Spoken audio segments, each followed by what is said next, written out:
உன்னத்தானே அம்மான்னு நான் எல்லாருக்கும் சொல்லி வச்சேன்.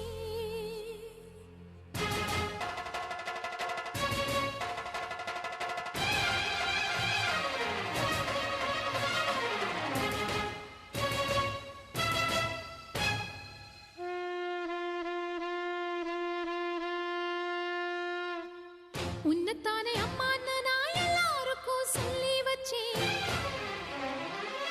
உன் பேரை சொல்லி சொல்லி என் மனச பொங்க வச்சேன். உன்னத்தானே